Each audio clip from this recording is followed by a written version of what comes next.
بسم اللہ الرحمن الرحیم۔ السلام علیکم عزیز طلباء، میں آصف رائے۔ عزیز طلباء، آج ہمارے پاس جماعت نحوم ہے اور اس کا لیکچر نمبر ہے 15۔ گزشتہ لیکچر کے اندر ہم نے حصہ نظم سے نعت کے 3 اشعار پڑھے تھے۔ آج اس لیکچر کے اندر اسی نعت کے مزید اگلے 3 اشعار موجود ہیں۔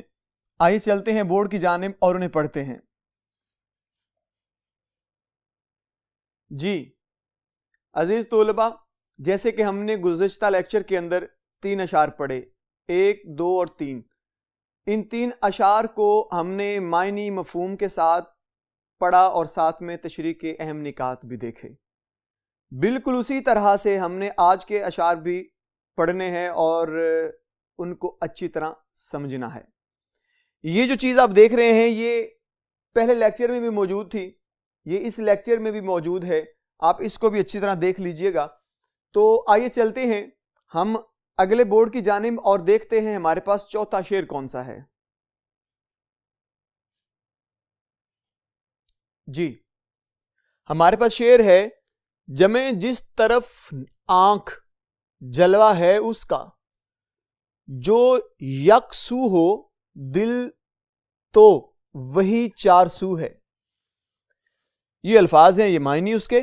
یکسو ایک طرف، یک ایک کو کہتے ہیں، سو کہتے ہیں طرف، یکسو ایک طرف، 4 سو مراد ہر طرف، چاروں کونے مراد ہر طرف ہو گیا۔ جلوہ نمائش یا نظارہ۔ مفہوم، جس طرف بھی آنکھ اٹھتی ہے اے نبی صلی اللہ علیہ وآلہ وسلم ادھر ہی آپ کا جلوہ ہے، میرے 4 سو آپ ہی کا نظارہ ہے۔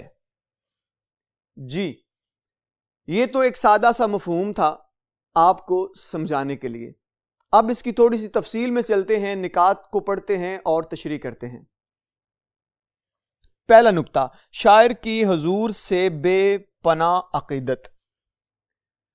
آپ جب بھی اس نظم کے 7 اشعار ہیں، جب بھی اس کا کوئی شعر بھی آپ تشریح کے لیے لاتے ہیں تو آپ نے سب سے پہلے جو تشریح کی 2-4 سطریں لکھنی ہے یا 1-2 سطریں لکھنی ہیں، ان سطروں کے اندر آپ نے اس عقیدت کا اظہار کرنا ہے، اس عقیدے کے متعلق بتانا ہے کہ شاعر حضور سے کتنی محبت کرتے ہیں۔ یعنی کہ شاعر کی جو حضور سے محبت ہے، پہلے تو ان کی عقیدت کی بات کریں گے، وہ کتنی محبت رکھتے ہیں، کتنی عقیدت ہے انہیں حضور کی ذات سے، وہ کتنی چاہت رکھتے ہیں حضور علیہ الصلوۃ والسلام کی ذات مبارکہ سے۔ تو یہ چیزیں آپ نے پہلے بتانی ہے۔ جیسے میں نے تمام اشعار کی جو تشریح ہے اور اس کے جو اہم نکات ہیں ان میں نے یہ چیز سامنے رکھی ہے۔ شاعر کی حضور سے بے پناہ محبت ہے، شاعر کی والہانہ محبت ہے، شاعر کی حضور سے عقیدت کا اظہار ہے۔ اس طرح سے آپ نے 1-2 سطریں جو ہے یہ ضرور بتانی ہیں۔ ہم پڑھیں گے پہلا یہ نکتہ، حضور کی محبت شاعر کے دل میں۔ یہاں پہ شاعر نے جس محبت کا اظہار کیا ہے وہ ان کے ایمان کی دلیل ہے، کیونکہ ان کا ایمان یہ کہتا ہے کہ حضور سے والہانہ محبت کی جائے، حضور سے عشق کیا جائے، حضور کی ذات پہ مر مٹا جائے۔ حضور کی ذات ہمارے لیے محبت کا مرکز ہے، یہ وہ پیمانہ ہے جو کبھی لبریز نہیں ہو سکتا۔ یہ محبت ہمیشہ قیامت تک، قیامت کے بعد بھی بٹتی رہے گی۔ شاعر نے اسی عقیدت کا اظہار کیا ہوا یہاں پہ کہ میں حضور کی ذات کے ساتھ اس قدر محبت کرتا ہوں کہ اس کی حد نہیں ہے۔ وہ بے لوث محبت ہے، بے حد محبت ہے۔ مجھے حضور کی ذات کے لیے جینا ہے، مجھے حضور کی ذات پہ مرنا ہے۔ میں جتنی بھی عقیدت رکھتا ہوں حضور سے وہ بہت تھوڑی ہے، میں اس سے بھی آگے بڑھنا چاہتا ہوں حضور کے عشق میں، حضور کی محبت میں۔ پھر حضور تمام جہانوں کے لیے رحمت۔ عزیز طلباء، آپ جانتے ہیں کہ اللہ تعالیٰ نے قرآن میں بھی اس چیز کی وضاحت کر دی ہوئی ہے کہ اللہ تعالیٰ فرماتے ہیں کہ میں نے آپ کو بے شک میں نے آپ کو تمام جہانوں کے لیے رحمت بنا کے بھیج دیا۔ اب تمام جہان کون سے ہیں؟ ایک تو جہان یہ ہے جس میں ہم سانسیں بھر رہے ہیں، یہ دنیا جو بنی ہوئی ہے۔ اس کے بعد بھی کچھ جہان اور بھی موجود ہیں، جیسے آسمان ہے، 7 آسمان ہیں، ان کے اوپر بھی پتہ نہیں کس طرح کی مخلوق ہے، وہ لوگ کس طرح کے ہیں، ان کا موسم کیسا ہے، وہاں کے کھانے پینے کی اشیاء کیسی ہیں، ہم نہیں جانتے، لیکن ان کے لیے بھی حضور رحمت ہے۔ ایک تو یہ جہان ہے سارا، ایک جہان وہ ہے جو روز حشر کے بعد ہے، جس میں فیصلہ ہو جانا ہے کون جنتی ہے کون دوزخی ہے، اس کا فیصلہ ہونا ہے، ادھر بھی حضور رحمت ہوں گے۔ تو دونوں جہان کے لیے حضور کی ذات رحمت العالمین ہے۔ اب آپ صلی اللہ علیہ وآلہ وسلم کی جو ذات ہے وہ اس قدر رحمت ہے کہ اگر کوئی جاندار ہے وہ بھی آپ کے رحمت کے سایہ میں ہے، اگر کوئی جانور ہے تو وہ بھی حضور کے سایہ رحمت میں ہے، انسان ہے تو وہ بھی حضور کے سایہ رحمت میں ہے۔ یہ دنیا کی ہر چیز، تمام جاندار و بے جان حضور کے سایہ رحمت میں موجود ہیں۔ اب اسی چیز کو دیکھتے ہوئے شاعر نے بھی اسی عقیدت کا اظہار کر دیا ہے کہ اے نبی صلی اللہ علیہ وآلہ وسلم، جب آپ پوری کائنات کے لیے رحمت ہیں تو اس رحمت کا تھوڑا سا رخ میری طرف بھی ہو جائے، وہ رحمت کہیں میری طرف بھی لوٹ آئے، مجھ پہ بھی خاص رحمت ہو جائے، میں بھی دامن رسول سے لپٹ جاؤں، میں بھی حضور کے قدموں میں بچھ جاؤں، حضور کے پاؤں میں خاک ہو جاؤں، ادھر ہی رہوں میں۔ تو یہ ایک عقیدت ہے جو شاعر نے یہاں پہ اظہار کر دی ہے۔ اس کے بعد حضور صلی اللہ علیہ وآلہ وسلم کی ذات تمام انسانوں سے افضل۔ شاعر نے یہاں پہ اس بات کو بھی نمودار کیا ہے کہ سب سے بڑی ذات تو اللہ کی ہے، اللہ کے بعد ایک ذات ہیں جو پوری روح انسانیت سے عظیم ہیں ہر لحاظ سے، تو وہ ذات آپ علیہ الصلوۃ والسلام کی ہے، ہمارے پیارے نبی کی ہے۔ آپ صلی اللہ علیہ وآلہ وسلم کی ذات مبارکہ ہے، اللہ کے بعد اتنی عظیم ہے کہ ان کے رتبے کو کوئی معاذ اللہ پہنچ نہیں سکتا۔ تو شاعر نے اسی نقطے کو یہاں بیان کرنا چاہا ہے کہ آپ کی جو ذات ہے وہ دنیا کے ہر عظیم سے عظیم تر سے عظیم ہے۔ 1,24,000 کم و بیش پیغمبر آئے ہیں، آپ آدم سے شروع ہو جائیے، گنتے آئیے، چلتے آئیے، اور ختم ہو جاتا ہے آپ کا جو سلسلہ ایک گنتی ہے وہ حضرت عیسیٰ پہ۔ اس کے بعد ایک ہی نبی ہیں جو آپ صلی اللہ علیہ وآلہ وسلم کی ذات مبارکہ ہیں، یعنی کہ حضور صلی اللہ علیہ وآلہ وسلم کی جو ذات مبارکہ ہے وہ ایک عظیم ذات ہیں۔ اور پھر شاعر نے اس عقیدت کو سامنے رکھتے ہوئے اس کا اظہار کر دیا ہے کہ اے نبی صلی اللہ علیہ وآلہ وسلم، اب آپ ہی میرا سب کچھ ہیں، آپ سے بڑھ کے کوئی نہیں ہے، مجھے اپنی التجائیں آپ کے سامنے رکھنی ہیں، مجھے آپ کی طرف بڑھنا ہے، مجھے آپ کی محبت کو حاصل کرنا ہے۔ یہ ایک عقیدت ہے جو شاعر نے امیر منائی نے یہاں پہ بیان کر دی ہے۔ جی عزیز طلباء، چلتے ہیں اگلے بورڈ کی جانب اور وہاں پہ دیکھتے ہیں 5واں شعر کون سا ہے۔ جی ہمارے پاس شعر نمبر ہے 5، اس کو پڑھتے ہیں۔ تیری راہ میں خاک ہو جاؤں مر کر، یہی میری حرمت یہی آبرو ہے۔ خاک ہو جاؤں مراد خاک ہو جانا یا خاک ہو جاؤں مراد فنا ہو جانا، ختم ہو جانا۔ حرمت عظمت عزت، آبرو قدر و منزلت۔ مفہوم، اے نبی صلی اللہ علیہ وآلہ وسلم، کاش میں آپ کی راہ میں مر کر فنا ہو جاؤں، یہی میرے لیے عظمت اور قدر و منزلت والی بات ہے۔ عزیز طلباء، ایک چھوٹی سی بات یہاں پہ، یہ جو خاک ہو جانا ہے یہ یہاں پہ لکھا ہے فنا ہو جانا، یہاں پہ بھی لکھا ہے فنا ہو جانا۔ حقیقت میں فنا ہو جانے سے مراد ہے ختم ہو جانا، ہمیشہ کے لیے مٹ جانا، وہ فنا ہو جانا ہے، کیونکہ لفظ کا جو لغوی معنی ہے وہ فنا ہو جانا بنتا ہے۔ میں نے ساتھ میں یہ بھی لکھا ہے ختم ہو جانا، لیکن جو حضور کی ذات پہ مٹ جائے وہ مٹتا نہیں ہے، جو حضور کی ذات پہ فنا ہو جائے وہ فنا نہیں ہوتا، وہ زندہ ہو جاتا ہے، ہمیشہ کے لیے زندگی پا جاتا ہے۔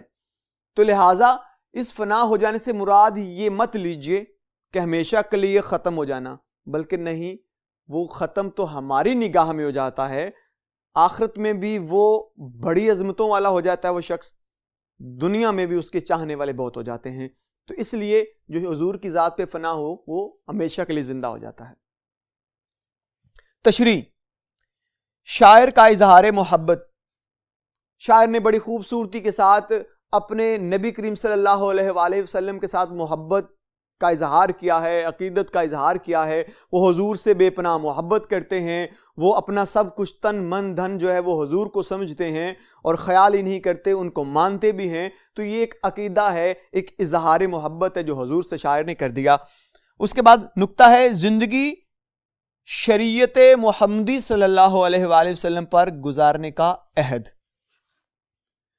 شاعر نے یہاں پہ اپنی زندگی کو حضور علیہ الصلوۃ والسلام کے نقش قدم پر ان کی شریعت پہ چلانے کا عہد کر لیا ہے کہ میں اپنی زندگی کا ایک ایک لمحہ، ایک ایک سانس اگر بھروں گا، لوں گا تو یہ حضور کی ذات کے مطابق لوں گا، جس طرح سے انہوں نے ہمیں ایک راہ دکھا دی، شریعت دکھا دی۔ شریعت ایک راستے کو کہتے ہیں، اور یہ وہ راستہ ہے جو سیدھا سیدھا بغیر کسی واسطے کے اللہ کے پاس لے جاتا ہے۔ تو میں اگر جیوں تو اسی ذات کے اسی رستے پہ جیوں، اگر میں چلوں تو اسی رستے پہ چلوں، مجھے موت آتی تو اسی رستے پہ آنی چاہیے، کیونکہ میں چاہتا ہوں کہ میرا تن من دھن جو ہے یہ نبی کی ذات پہ قربان ہو جائے۔ میں مر کے فنا بھی ہو جاؤں تو مجھے ڈر نہیں ہے، خوف نہیں ہے، کیونکہ میں اتنی محبت رکھتا ہوں حضور سے، اور جو اس ذات سے محبت رکھتا ہے، اللہ اس سے محبت کرتا ہے، تو پھر میں کس طرح سے اس ذات سے دور ہو جاؤں، میں کس طرح سے اپنے عقیدے میں یہ بات شامل کر لوں کہ حضور سے محبت نہ کی جائے، ان کی محبت سے روگردانی کی جائے، تو میں اللہ کے لیے برگزیدہ ہو جاؤں، اللہ کے قریب ہو جاؤں۔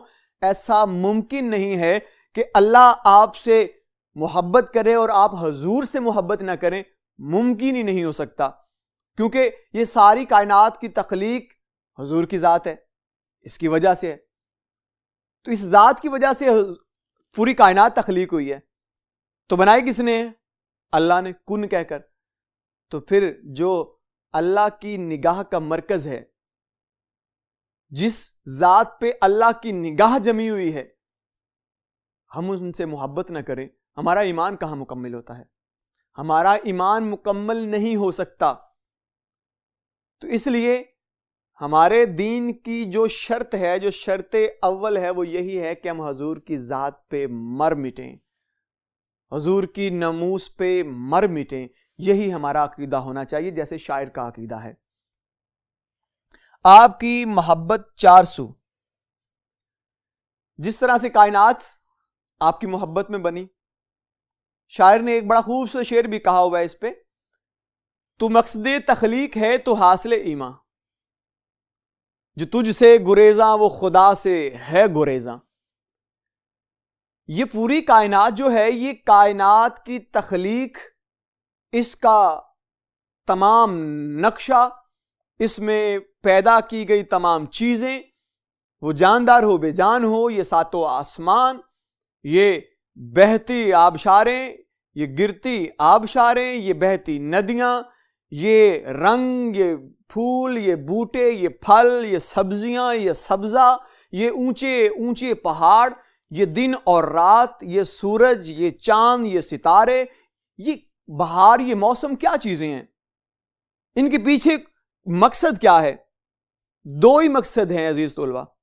ایک تو اللہ کو اپنی عبادت کروانی تھی، دوسرا یہ حضور کی ذات کے لیے ہے۔ ایک حدیث قدسی بھی ہے کہ اللہ فرماتا ہے کہ میں کائنات کی کوئی چیز نہ پیدا کرتا اگر میں نے حضور کو پیدا نہ کرنا ہوتا۔ تو یہ کائنات کی تخلیق کی وجہ حضور کی ذات ہیں۔ آپ مشرق والوں سے پوچھ لیجئے، وہ بتائیں گے کہ ہمارے لیے حضور کتنے محترم ہیں۔ آپ مغرب والوں سے، شمال سے، جنوب والوں سے پوچھ لیجئے، وہ کتنی محبت کرتے ہیں حضور سے۔ آپ ساتوں آسمانوں کی سیر کر کے دیکھیے، حضور کے ترانے وہاں بھی گائے جاتے ہیں، حضور کی محبت کی وہاں پہ بھی نغمے گائے جاتے ہیں۔ تو یہ نغمہ سرائی جو پرندے کرتے ہیں، انسان کرتے ہیں، جانور کرتے ہیں، بے جان چیزیں کرتی ہیں، یہ عظمت ہے حضور علیہ الصلوۃ والسلام کی۔ جی اس کے بعد حضور کی ذات، دو جہانوں کی کامیابی۔ شاعر نے حضور سے محبت کو آخرت کی اور اس دنیا کی کامیابی کا ذریعہ قرار دیا ہے۔ ہم اگر کامیاب ہونا چاہتے ہیں، ہم اگر اللہ کے احکامات پہ چلنا چاہتے ہیں اور اللہ کو خود پہ راضی کرنا چاہتے ہیں تو حضور کا دامن تھام لیجئے، حضور کے نقش قدم پہ چلیے، ارادہ کر لیجئے کہ حضور کی ذات کے پیچھے پیچھے چلنا ہے۔ جو انہوں نے ہمیں دے دیا ہے ہمیں اسی کا دم بھرنا ہے، ہمیں اسی کے ساتھ چلنا، جینا، مرنا ہے، کیونکہ اللہ کہتا ہے کہ میری رضا حضور کی رضا میں ہے، میری ساری کی ساری مرضی حضور کی مرضی میں ہے، میرے حضور جیسے چاہتے ہیں میں اللہ ویسا کرتا ہوں۔ تو پھر ہمیں بھی آپ علیہ الصلوۃ والسلام کے نقش قدم پہ چلنا ہے۔ یہی ہماری آخرت میں بھی کامیابی ہے، یہی ہماری دنیا میں بھی کامیابی ہے۔ تو دونوں جہان کی اگر کامیابیاں سمیٹنی ہیں ہمیں شاعر کے اس نظریے کے مطابق، تو ہمیں اللہ اور اس کے رسول کے احکامات پہ چلنا ہوگا۔ جی عزیز طلباء، یہ تو تھا ہمارا 5واں شعر۔ چلتے ہیں 6ٹھے شعر کی طرف، اور وہ ہے اگلے بورڈ پر۔ آئیے چلتے ہیں اگلے بورڈ پر۔ جی عزیز طلباء، ہمارے پاس شعر نمبر آ گیا ہے 6۔ ابھی اس کے 7 اشعار ہیں، جو آخری شعر ہے انشاءاللہ ہم اگلے لیکچر میں مشق کے ساتھ ہی اسے حل کر لیں گے۔ فی الحال ابھی 6ٹھا شعر دیکھیے گا۔ یہاں ہے ظہور اور وہاں نور تیرا، مقام میں بھی تو لا مقام میں بھی تو۔ ظہور ظاہر ہونا، لا مکان غیر مادی دنیا، مراد اگلا جہان جو اب آنے والا ہے، اس موت کے بعد کا جو جہان ہے۔ مفہوم، اس جہان میں بھی آپ کا ظہور ہے اور دوسرے جہان میں بھی آپ کا نور ہوگا، اس جہان میں بھی تو اور دوسرے جہان میں بھی تو ہے۔ یہ سادہ سا مفہوم ہے۔ چلتے ہیں اس کے اہم نکات کی طرف۔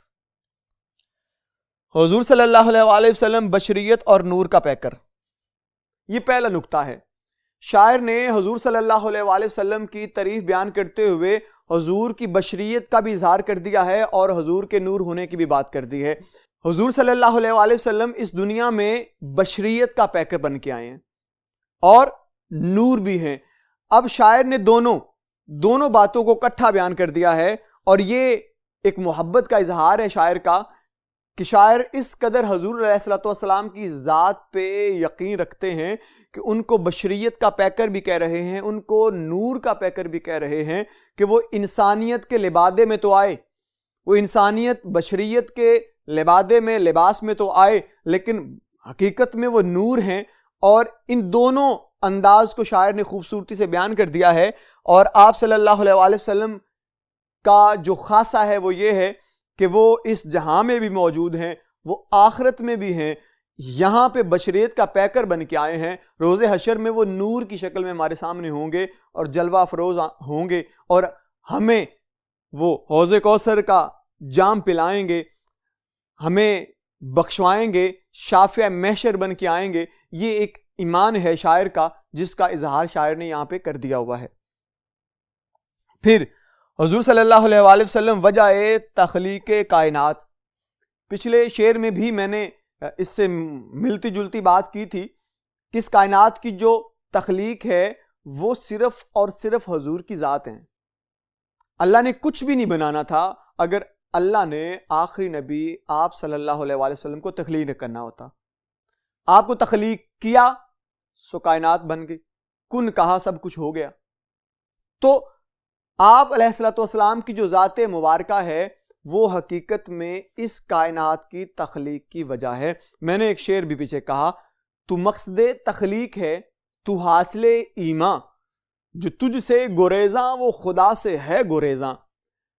کائنات کی ساری تخلیق تو حضور کی ذات ہے، جس نے پھر آپ کی ذات سے منہ موڑ لیا ہے، گو اس نے اللہ کا انکار کر دیا ہے، کیونکہ یہ دونوں ایک ہی حقیقت ہے، رخ دو ہیں. خدا کی طرف آ جائیے تو حضور مل جاتا ہے، حضور کی طرف جائیے تو اللہ مل جاتا ہے. یعنی کہ آپ اللہ کی طرف سے گھوم کے آتے ہیں تو آپ کو اس کا نبی ملتا ہے، ادھر سے پوچھتے ہیں نبی سے تو وہ آپ کو اللہ کی طرف پہنچا دیتے ہیں. تو یہ حقیقتیں ایک ہی ہیں، رستے دو دو ہیں. تو اس لیے ہمیں اس چیز کو تسلیم کرنا ہے اور شاعر کے اس نظریے کو سمجھنا ہے کہ شاعر نے اپنی عقیدت کو کس طرح بیان کر دیا ہے جو وہ حضور کے ساتھ والہانہ رکھتے ہیں. جی، کائنات کا حسن آپ کی بدولت. شاعر نے آپ صلی اللہ علیہ وآلہ وسلم کے حسن کو دنیا کی ہر چیز میں تلاش کیا ہے اور تلاش کرنے کے بعد اسے پایا بھی ہے. یعنی کہ کائنات کی ہر چیز میں حضور کا نور ہے.